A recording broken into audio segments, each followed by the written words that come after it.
थोड़ा ध्यान देना कथा पर विशेष। हमारे यहाँ पर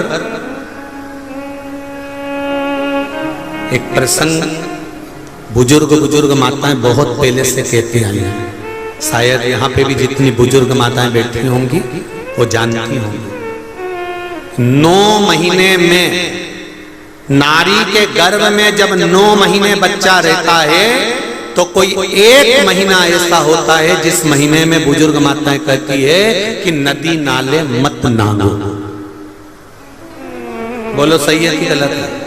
अरे जम के बोलो जी जी सही है। एक महीना ऐसा होता है, वो 7वां हो कि 6ठा हो कि 8वां हो, जो आपके स्मरण में होगा।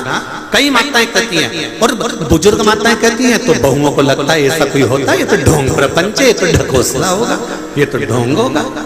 पर उसका प्रसंग कई बहुओं ने माताओं से कहा होगा ऐसा कोई होता है क्या कि मैं मायके नहीं जाऊं और ये वाले महीना, एक महीना 9 महीने में एक महीना मेरी माताओं के गर्भ के समय का ऐसा होता है कि जिस महीने में बुजुर्ग माताएं कह देती है कि इस महीने में तुम नदी नाले मत लांगो, अपने घर में रहो, स्वस्थ रहो, ना कहीं जाना ना कहीं आना। डॉक्टर को दिखाने जाना हो तो चले जाओ, मना नहीं, पर नदी नाले लांग कर मत जाना, इधर हो तो चले जाओ। बुजुर्ग माताएं कहती हैं।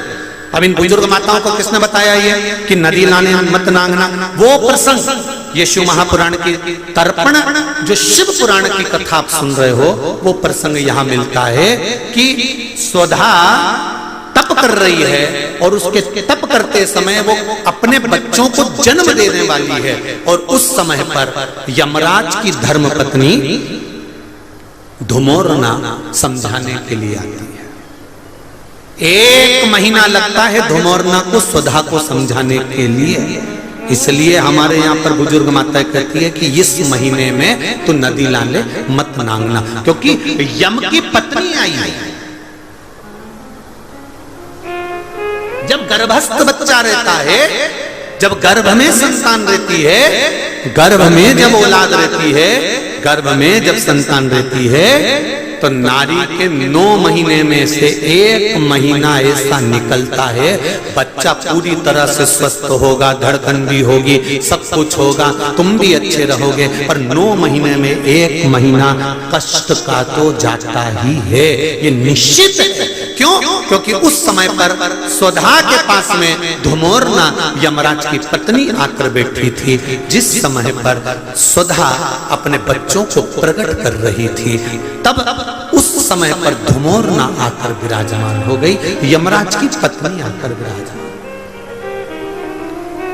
अब नई नई बहुएं तो इस बात पर विश्वास नहीं करती हैं, पर मुझे आश्चर्य इस बात का होता है कि बुजुर्ग माताएं कितनी विद्वान होगी पुराने समय की कि उनको शिव महापुराण की ये संवाद धुमोरना का यमराज की पत्नी का किसने सुना होगा।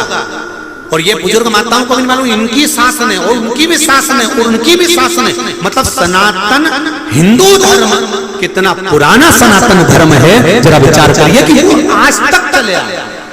अब उसको लोग ढोंग के ले, ढकोसला के ले, चाहे कुछ के ले। अब ये तो अब यहाँ बैठकर आप लोगों को कुछ शिव पुराण के, कुछ स्कंद पुराण के, कुछ पद्म पुराण के, कुछ अग्नि पुराण के, कुछ नर्मदा पुराण के कुछ उपाय यहाँ से बता दिए जाते हैं। अब उसमें लोग हमें टोटका वाला महाराज कहें, चाहे जो महाराज के, उनकी मर्जी। आग लगे बस्ती में, सियोर वाला रहे मस्ती, अपने को क्या करना उसमें? वो जो बोले बोलता रहे, जिसको जितनी पिसी हुई काली मिर्ची लगे वो लगती है, अपने कोई फर्क नहीं। अपन तो मस्त अपनी जिंदगी जियो। भगवान ने ये शरीर दिया है भजन करने के लिए, सतमार्ग बताने के लिए और अपने जीवन को भगवतमय बनाने के लिए। इससे ज्यादा कुछ नहीं करना। अपनी जिंदगी को भगवान के चरणों में कमाओ, दुकान चलाओ, घर चलाओ, परिवार चलाओ, खूब कमाओ। एक दुकान की जगह 4 दुकान करो, 25,000 की जगह 50,000 रुपए महीना कमाओ, खूब कमाओ, दिल से कमाओ, जितनी शरीर की कैपेसिटी है उससे ज्यादा कमाओ। बस एक निवेदन है, कमाई खूब दिल से करो, कमाने के बाद दान भी मत करो, किसी को मत दो, पर अपने ऊपर खर्च तो करो, जोड़ जोड़ के मत मरना रे। जोड़ जोड़ के मर गए और बाद में दुनिया के लोग उसका भोग करें। इसलिए मेरा माताओं से भी निवेदन है, तुम्हारी अलमारी में जितनी जोरदार जोरदार साड़ियां रखी हैं सब निकाल के पहन लो। मरने के बाद ऊपर याद आएगी मैंने वो पीले कलर की नहीं पहनी, तो कितना जीवड़ा दुखेगा। यमराज से कहोगी यमराज बंस मोर एक बार फिर छोड़। यमराज के चल रही कि दो चल, फिर रोते रोते कहोगे मैंने वो पीली वाली तो पहनी नहीं, अभी तो उसकी चोली सिलवाई थी, उसमें पीको करवाई थी, मैंने अपने हाथ से फाल लगाई थी, पर वो अभी मैंने पहनी नहीं है। यमराज एक बार छोड़ दे। यमराज की अब तो वो तेरी बहू पहनेगी। इसीलिए मेरा निवेदन है जीजियों, तुमने फाल लगाई, तुमने पीको कराई, तुमने चोली सिलाई, तुमने मेहनत करी, तो पहनो भी तुम। मरने के बाद की कोई गारंटी नहीं, कोई भरोसा। अपनी मस्ती में जियो, दुनिया के लोग आप पर उंगली उठाते रहेंगे, अपशब्द कहते रहेंगे, गालियां देते रहेंगे, आड़ा टेढ़ा बोलते रहेंगे, और तुम घर में दो तरह की बहू होती है, एक बेचारी दिन भर टेंशन में जीती है, और एक मुस्कुरा के बेफिक्र। एक घर में समझदार बहू होती है और एक बिल्कुल पागल। जो समझदार होती है उसको पूरा घर संभालना पड़ता है। जीजी आई, ननंद आई, काका आया, काकी आई, बुआ आई, ये है वो हो गई, उसको पूरी शादी में पूरे फंक्शन में काम संभालती रहती है। और एक होती है पगली, उसको सास कहती है हमारी बहू में तो अक्ल ही नहीं। जिसमें अक्ल नहीं वो सबसे पहले डेंटिंग पेंटिंग करके मेहंदी मेहंदी बंडा बुंडू के सबसे पहले बफेट में गुलाब जामुन और रसगुल्ला खा खुआ के वो जज्जा। उसे कोई मतलब नहीं कौन आया कौन गया, कितना बेटर, कितना भोजन, कितनी केटरिंग, उसे कोई मतलब नहीं। वो तो खा पी के और बढ़िया अपनी सहेली के साथ गप्पे मप्पे मारे। तो मौसी सासन बोलती देख तेरी बहू को देख कितनी गप्पे मार रही, और वो बेचारी बड़ी वाली कितनी काम कर रही। तो क्या हमारी बड़ी तो समझदार है और छोटी में तो अक्ल नहीं। अब बताओ जायदाद का हिस्सा तो दोनों को मिलेगा, तो फिर समझदार होने से फायदा कौन सा? अकल से होने से फायदा मिलेगा तो उतना, जितना इसको मिला इतना इसको मिला, जितना इसको मिलेगा उतना उसको मिलेगा। तो क्या किसको रोइए, चादर तान के सोइए, मस्त होकर जिंदगी जियो। 50 रुपए भी कमा रहे हो तो मस्त होकर जीना, रोकर नहीं। जब देखो जब आंख में आंसू भर कर हमारा तो व्यापार नहीं चल रहा, शिव जी को एक लोटा जल चढ़ा, भगवान का भजन कर, कीर्तन कर, मंत्र जाप कर, स्मरण कर। किसी से मत के कि ये नहीं हो रहा, शंकर जी के पास चले जा, एक लोटा जल चढ़ा, एक बेलपत्री दिल से चढ़ा, ज्यादा उनको चाहिए भी नहीं, कुछ भी नहीं चाहिए, बस दिल से भजन और कुछ। कितना पुरातन हमारा सनातन धर्म होगा कि बुजुर्ग माताओं को आज तक मालूम है कि 1 महीना नदी नाले मत। कितना पुरातन सनातन धर्म है जरा विचार। अब इनको लोग समझे ना समझे, जो लोग ज्यादा VIP हो जाते हैं ना, तो वो दूसरों को ज्ञान बहुत देते हैं, पर खुद अपने ऊपर अमल कभी नहीं करते।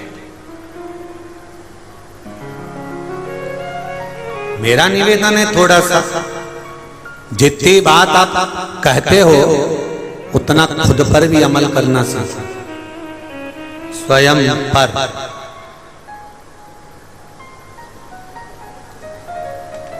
खुद पर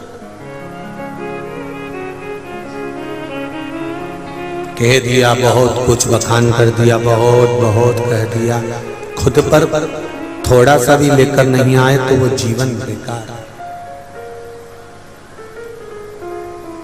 धुमोर ना पहुंची स्वधा के पास में, 1 महीने तक धुमोरना ने स्वधा को समझाया, पूछा क्या बात है, समझ में आया।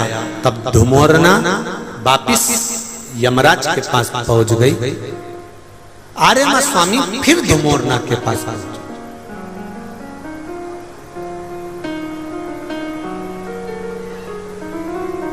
वापिस जिस नारी को डॉक्टर ने कह दिया कि इसकी डिलीवरी हो सकता है 8वें महीने में हो जाए, बच्चा 9 महीने तक रिस्क नहीं ले सकते, 8वें महीने में या 7वें महीने में बच्चे को जन्म देना पड़ेगा, ऑपरेशन करना ही पड़ेगा।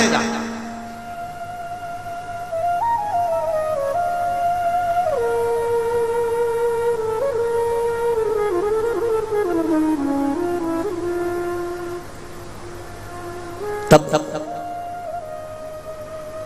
केवल एक बेलपत्री पर रखा हुआ एक चावल का दाना नारी का हाथ का स्पर्श कराकर स्वधा माता का नाम लेकर अशोक सुंदरी की जगह मालूम है सबको, अशोक सुंदरी वाली जगह पर केवल चढ़वा दीजिए, वो बच्चा पूर्ण तरह से 9वें महीने में ही जन्म लेगा, 8वें में नहीं, और स्वस्थ,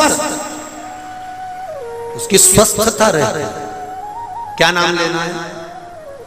नाम बोलो पहले, जम के बोलिए जरा।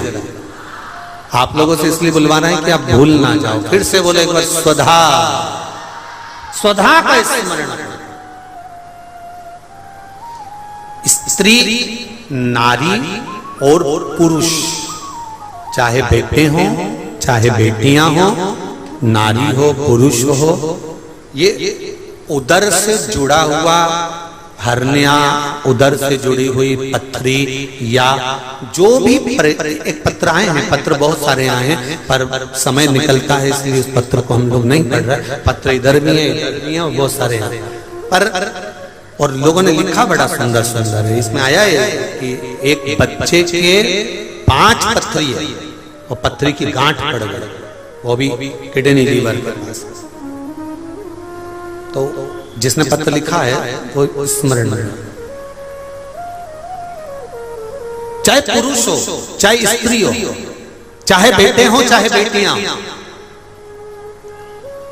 अगर उदर से जुड़ा हुआ कोई भी प्रॉब्लम है तो स्वधा का नाम स्मरण और शिव जी पे चढ़ाई गई एक दुर्वा, एक बेलपत्र या एक चावल का दाना और जल, ये बहुत फल देने वाला, बहुत।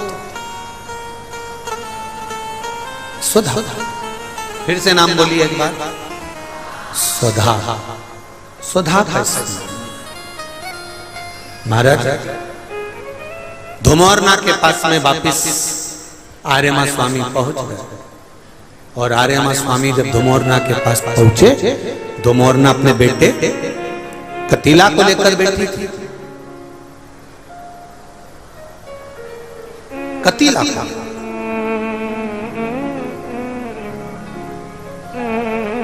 आज धुमोरना कतीला को ज्ञान उपदेश दे रही, जिस समय पर आर्यमा स्वामी का आगमन हुआ।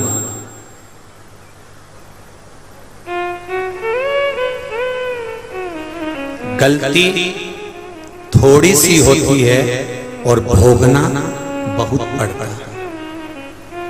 एक छोटा सा संवाद का स्मरण करें। आपको गुस्सा आया, आपको क्रोध आया, अगर आपने क्रोध पर संयम कर लिया तो ठीक है,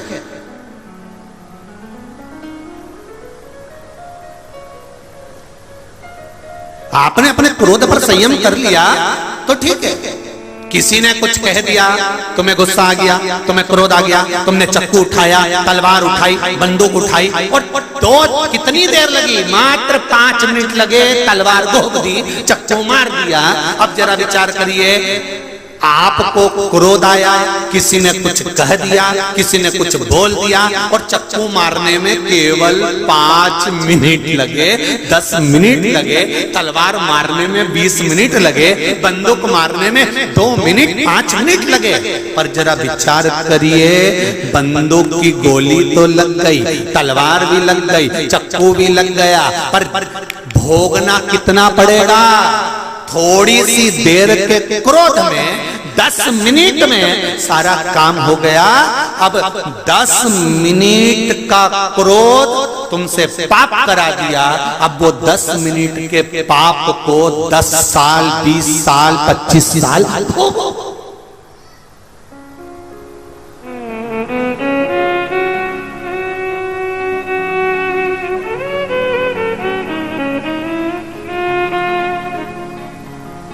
बैठे थे गौतम बुद्ध, और गौतम बुद्ध के पास में किसी ने आकर कहा, अगर कोई हमको गालियां दे तो हम क्या करें?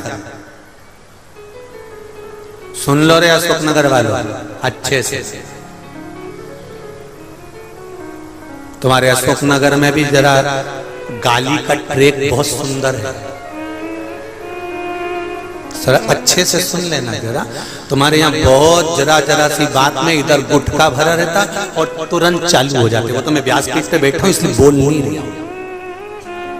तुरंत यहाँ पान भरा और चालू, गुटखा भरा और चालू। गाली का ट्रिक बहुत है वो,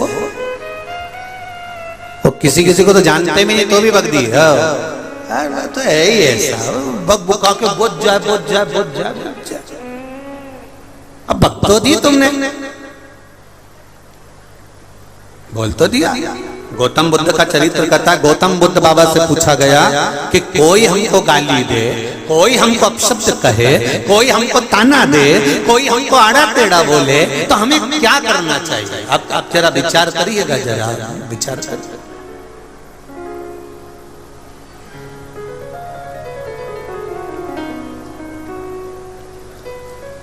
हमने एक बात कही थी कल की कथा में कि पतंग और नाम जितना ऊंचा जाता है, काटने वालों की संख्या बढ़ जाती है।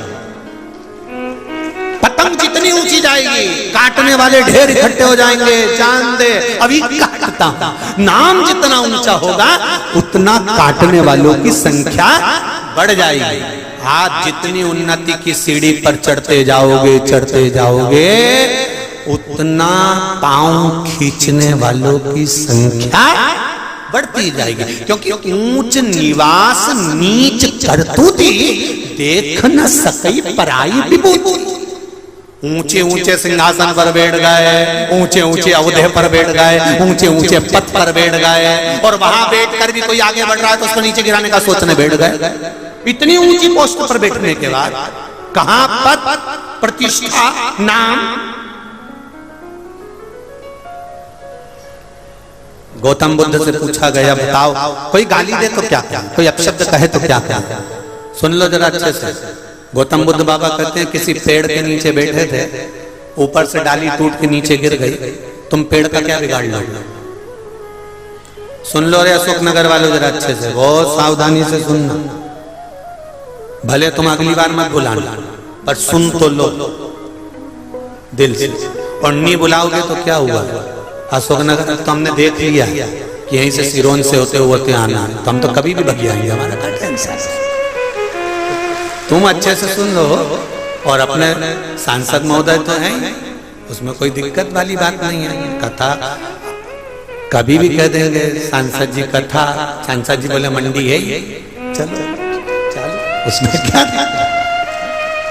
उसमें कोई विशेष दिक्कत वाला कोई क्रम नहीं है। परंतु ध्यान से सुनना, गौतम बुद्ध से किसी ने पूछा कि कोई हमें गाली दे, कोई हमें अपशब्द कहे, कोई हमें ताने दे, कोई हमारे लिए आड़ा टेढ़ा बोले, हमें क्या करना है? गौतम बुद्ध ने कहा पेड़ के नीचे से निकल रहे थे, और पेड़ के नीचे से निकलते निकलते डाली टूट कर तुम्हारे ऊपर गिर गई, तो तुम क्या करोगे वो बताओ? तो उसने कहा क्या करेंगे, डाली को एक साइड पटक के घर चले जाएंगे। तो बस गौतम बुद्ध कर रहे हैं, कोई आड़ा टेढ़ा बोले तो समझ लो इसके पेड़ की डाली टूट के नीचे गिरी है। इसको कोई अपने वापिस झगड़ा करने थोड़ी ना जाएंगे। इसलिए भगवान का भजन करो और अपने घर जा।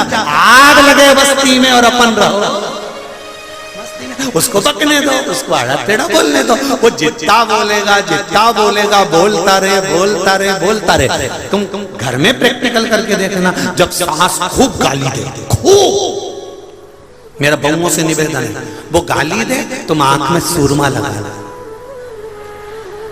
पेंसिल से लाइन खींचना, और फिर डब्बा भरना, फिर इधर नीली, इधर कत्थई, इधर मार, और भर के और बढ़िया पल्लू वल्लू में पटरी मटरी लेके और सास के साथ जाके ऐसा कर। बस इतने में तो सास सोचेगी गजब की है ये, गजब की है ये गुना वाली, तो गजब की, गजब क्या होगा? वो बोलने दो, वो बके बकने दो, अरे वो कहने दो, उसके कहने से कुछ नहीं होगा। कहते रहो। हमारी अम्मा कहती थी कौवा के कोसने से पाड़ा नहीं मरता। तुम्हारे यहाँ कोई कहावत हो तो हमको लिख के भेज देना, हम कल कथा में बोल देंगे। कौवा के कोसने से पाड़ा नहीं मरता। किसी के अपशब्द बोलने से, आड़ा टेढ़ा बोलने से, ताने देने से किसी का कुछ नहीं बिगड़ता। बस इस आत्मा से किसी का दिल मत दुखाओ, किसी के लिए आड़ा टेढ़ा मत बोलो, किसी के हृदय को ठेस ना पहुंचे, मस्ती में जिंदगी जियो। हम पहले भी कहे दुख बहुत है, शंकर जी के मंदिर में जाओ प्रणाम करो। बहुत ज्यादा दुखी हो, शिव मंदिर में थोड़ी स्माइल दो। शंकर जी को भी पार्वती जी बोलेगी इतना दुखी है, उसके बाद भी मंदिर में मुस्कुरा कर आती है। शंकर जी कहेंगे ये मेरे मंदिर में आकर मुस्कुराई है, इसलिए मैं इसको हमेशा मुस्कुराने का वर देता हूं। ये फिर रोएगी नहीं कभी, मुस्कुरा। सुधा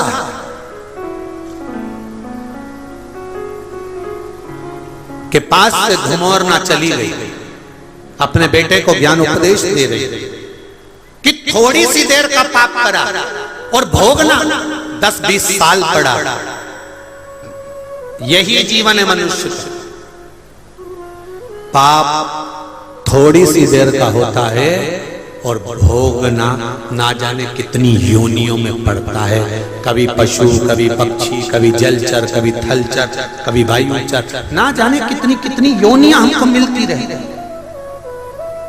इसलिए बार बार कहते हैं मत बुरे कर्म कर वरना पछताएगा, भगवान की आंखों से तू बच नहीं पाएगा, तू बच नहीं पाएगा। अरे ओ अज्ञानी मत करना नानी, तेरे कर्म का फल भी तू ही पाएगा, जैसा किया तूने तेरे आगे आएगा। मत बुरे कर्म कर बंदे वरना पछताएगा, भगवान की आंखों से तू बच नहीं पाएगा, तू बच नहीं पाएगा। अच्छा कर्म करते चलो। धुमोरना के पास में आर्यमा स्वामी आ गए। आर्यमा स्वामी ने धुमोरना से पूछा कि ये पितरों की धर्म पत्नी स्वधा क्या चाहती है। धुमोरना ने कहा उसके गर्भ से संतान प्रकट होने वाले हैं। 3 बेटियों का जन्म स्वधा के सम्मुख में होने वाला है और वो 3 बेटियां साधारण नहीं है पितरों को।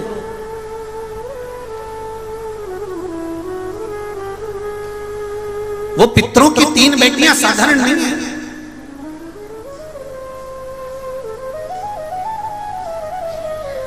शिव महापुराण में वर्णन मिलता है, विदेश्वर संहिता में स्मरण मिलता है कि पितरों की धर्म पत्नी स्वधा के सम्मुख में 3 बेटियां प्रकट हो गई, मेना, धन्या, कला। 3 बेटे, बहुत सुंदर बेटियां सामने प्रकट हुई। पितरों की धर्मपत्नी स्वधा के गर्भ से ये बच्चों का जन्म नहीं हुआ, उनके सम्मुख में तप, साधना और भक्ति से प्रकट, भक्ति से।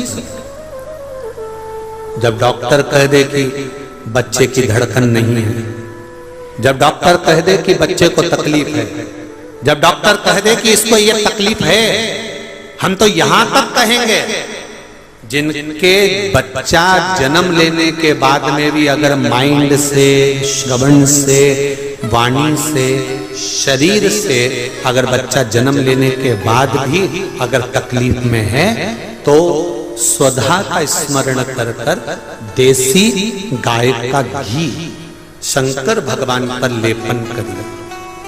क्या लेपन करना है?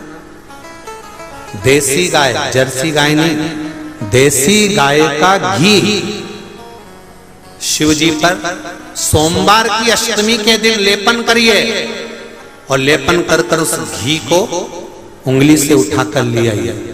जो बच्चा दृष्टि से, श्रवण से, वाणी से, शरीर से जन्म के बाद में तकलीफ में है और अवस्था उसकी छोटी है, अगर वो 10 साल के अंदर अंदर का है तो उस बच्चे की नाभि में वो घी थोड़ा सा कुनकुना कर कर ठंडा होने के बाद उसको डालिए और बच्चे की उस घृत से नैनों के पास, श्रवण शक्ति के पास थोड़ी थोड़ी मालिश करना सुधा माता के नाम से प्रारंभ करिए।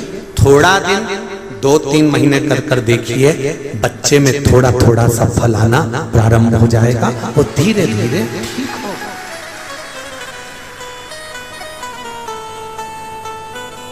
ये कुछ नाम शिव महापुराण के कुछ नामों का स्मरण करा करो। पहला है तुम्बरूका। क्या नाम है? तुम्बरूका। ये गर्भस्थ धारण करने के लिए होता है, जिसको 20-20 साल, 25-25 साल तक संतान नहीं होती, उसके लिए तुम्बरूका जी का नाम था, जिसने शिव महापुराण की कथा को वाचन किया है। कुंदकेश्वर महादेव, अवधूतेश्वर महादेव, चंपेश्वर महादेव, स्वधा, ऐसे कुछ नामों का स्मरण बड़ा सुंदर है, उसको करा महाराज। 3 कन्या प्रकट हो गई, मैना, धन्या और कला। पितृलोक में आनंद छा गया, पितृलोक में आनंद ही आनंद।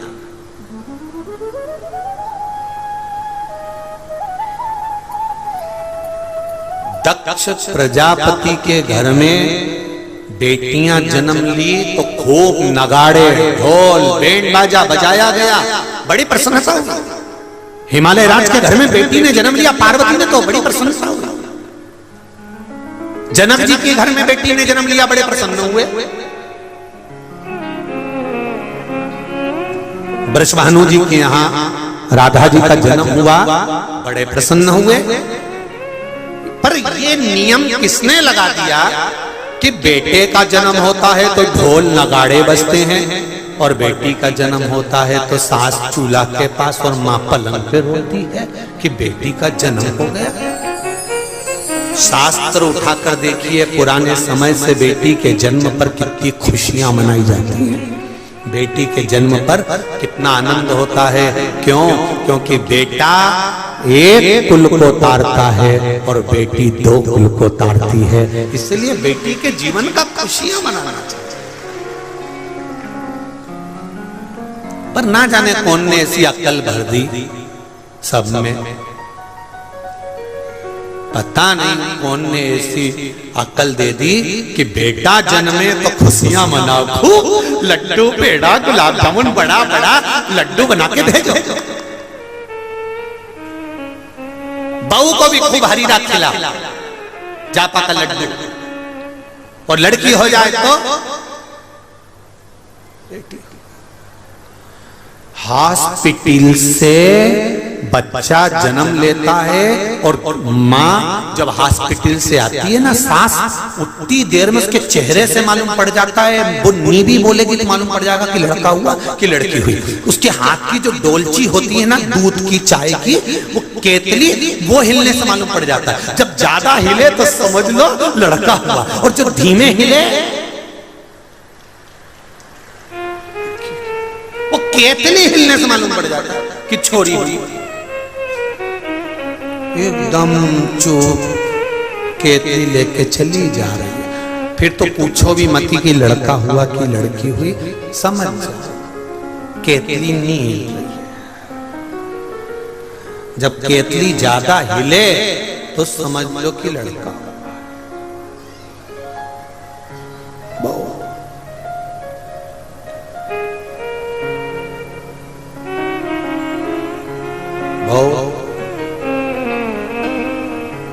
ऐसा होता भी है,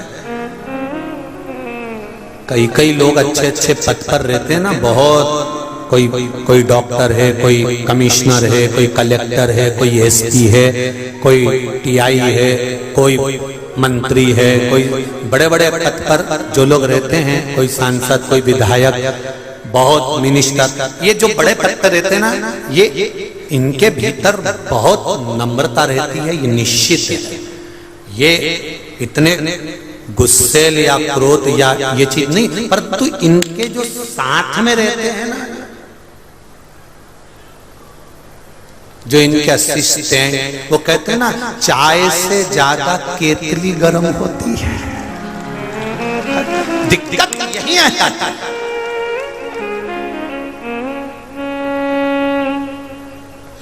वो बेचारा एसपी साहब तो कह रहे हैं कोई बात नहीं निकलने दो, नहीं सीटी बजाई। अब वो बेचारा कह रहा है, एसपी साहब कह रहे हैं, कलेक्टर साहब कह रहे हैं, टीआई साहब कह रहे हैं, क्या कर रहा है, परंतु नहीं तू तो रोक। वो कह रहे हैं, अब बेचारे मिनिस्टर, मंत्री, सांसद, विधायक, कलेक्टर जो बड़े बड़े औहदे पर बैठे रहते हैं, वो भी हृदय रखते हैं, दिल रखते हैं, नम्रता रखते हैं। ऐसा कोई मंत्री नहीं, ऐसा कोई सांसद या विधायक या कोई कलेक्टर या एसपी या डीएसपी या साधारण टीआई, ऐसा कोई नहीं जिसका दिल नहीं, वो भी नम्रता रखते हैं। पर वो तो कह भी देते चलेगा, चलने दो थोड़ा बहुत, कोई बात नहीं। पर दिक्कत तो चाय से दिक्कत नहीं है, जितना केतली उसका कई बेचारे महाराज उन भी ऐसे रहते हैं, जो संत होते हैं, गुरु होते हैं, कथाकार होते हैं, बड़े बड़े मठाधीश पीठाधीश, बेचारे अच्छे रहते हैं, पर इनकी भी केतली गड़बड़ हो जाती है। साथ सुन लेती ना केतली कभी कभी कभी हो जाए मारो।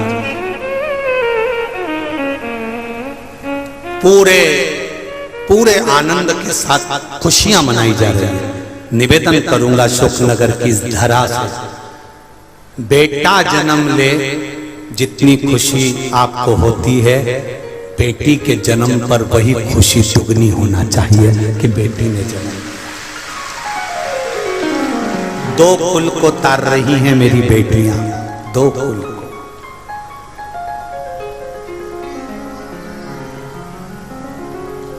बहुत इनको जब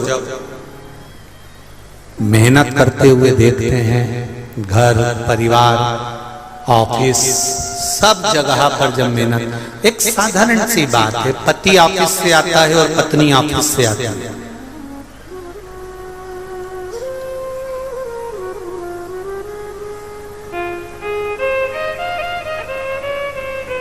पति ऑफिस से आया और पत्नी भी ऑफिस से आई, दोनों नौकरी कर रहे हैं, पति ऑफिस से आया, बैग रखा, सोफे पे पड़ा, बैठा, आवाज लगाई, पानी लाओ, बैठा है, रिमोट उठाया, टीवी चालू कर लिया, देखता रहा, टेबल पे खाना चाहिए, टेबल पर सामान चाहिए, बैठा है, आराम से जूते खोल रहा है, चप्पल पहन रहा है, कपड़े बदल रहा है, सब आते से ही ऑफिस से आया और इसको खाने का सामान चाहिए, ये चाहिए, वो चाहिए। जितना तू थक कर ऑफिस से आया है उतना ही थक कर वो भी तो ऑफिस से आई है, उसका भी तो स्मरण कर। नहीं, हाथ में चाहिए। चाय बना रही हो क्या? चाय लिया हो, पानी रख दो, मैं आ रहा हूं, मेरे कपड़े रख दो। जरा सोचो, जितनी मेहनत तुम कर रहे हो उतनी मेहनत वो कर रही है। तुम अगर दुकान पर जाकर थक जाते हो तो वो घर में काम कर कर थक जाती है। तुम अगर ऑफिस में थक रहे हो तो वो भी ऑफिस में थक रही है।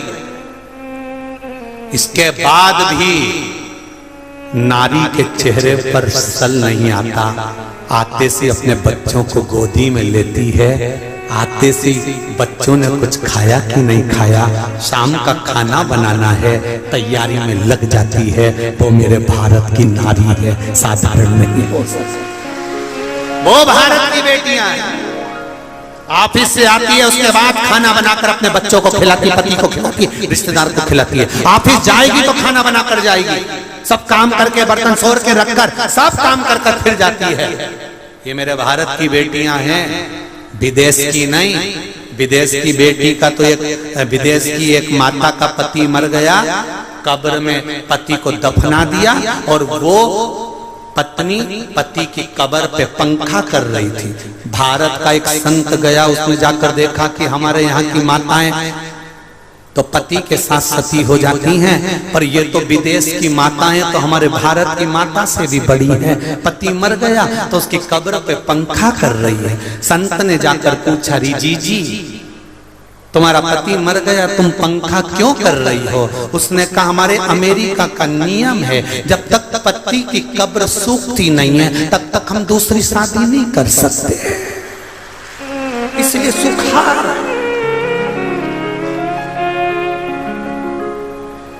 सुखा।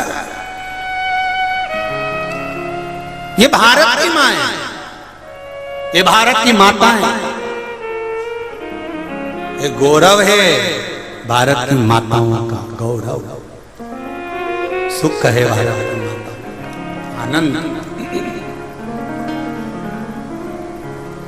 महाराज शिव पुराण कह रहे, इसीलिए यहाँ कबऊ चूके ना, कबऊ चूके ना, कबऊ चूके ना कोई तेरा काम रे, भजले गौरापति कबू चूके ना कोई तेरा काम रे। दोनों हाथों से भजले गौरापति को चूके ना कोई तेरा काम रे, भजले गौरापति को चूके ना कोई तेरा काम रे, वो भजले गौरापति को, गौरापति को भजले गौरापति को, गौरापति को भजले गौरापति को, गौरापति को भजले गौरापति को, गौरापति को भजले गौरापति। कभी चूके ना, कबहू चूके ना, कबहू चूके ना कोई तेरा काम रे, भजले गौरापति को चूके ना कोई तेरा काम रे, वो भजले गौरापति को। अरे भाव से दोनों हाथों से